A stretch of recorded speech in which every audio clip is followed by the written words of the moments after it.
Today is National Pet Obesity Awareness Day, a reminder of the importance of maintaining a healthy weight for our pets and the impact of obesity on their well-being. Certified animal behavior consultant Steve Dale joins us with our little fat cat, Colette.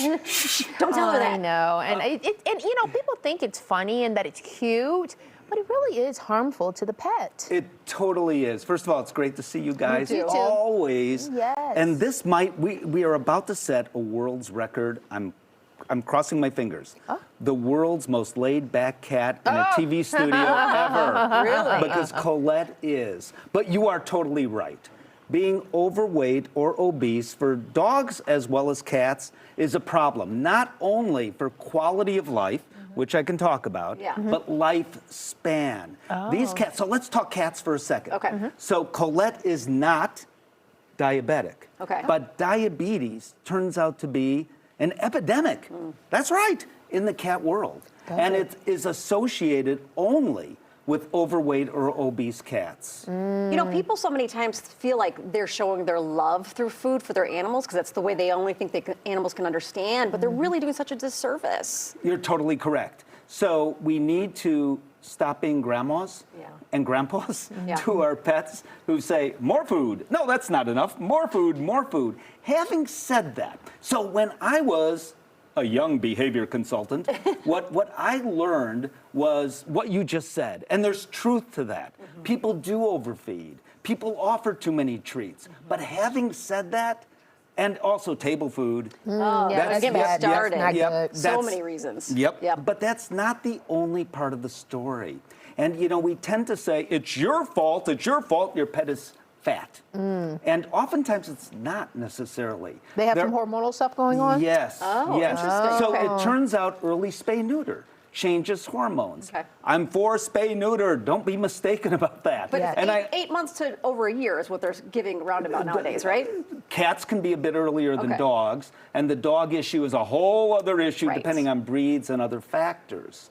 However, that does play a role. There are other things that play a role too. I think one of you mentioned genetics, and that actually does matter. Predisposition in dogs. Some dogs were actually bred to say, I am motivated by food, makes them more trainable. They've been bred this way for generations, but now we have dogs that are begging for food all the time. So it's all of these reasons and more. By the way, lack of exercise.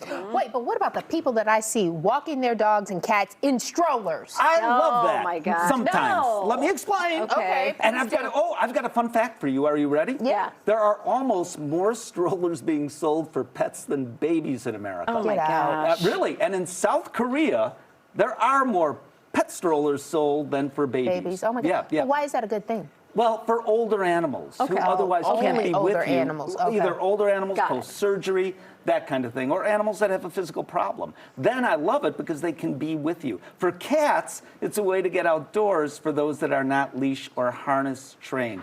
But we know as humans, activity can promote longevity. I'm Yes. assuming that that's the same thing for animals. Totally right. Okay. Totally, absolutely right.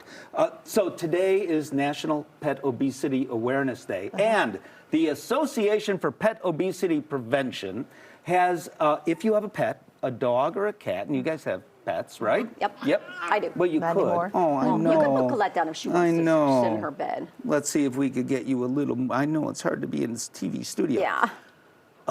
There's a survey that if you have an overweight dog or cat or not, it doesn't matter. You could fill out the survey because the Association for Pet Obesity Prevention, pet food companies are looking at their data, and they want to get data from pet parents about what's really going on out there, as do pet pharmaceutical companies. And I have news for you. Are you ready? Yes. This is the first time ever.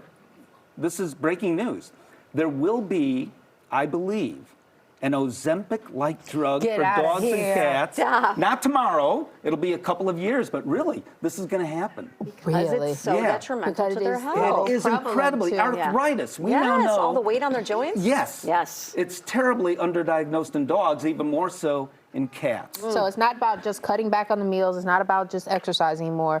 There actually is a system here that you need to kind of talk Yeah. with your veterinarian about. Absolutely. So therapeutic pet food diets are a part of the solution for people. Exercises too.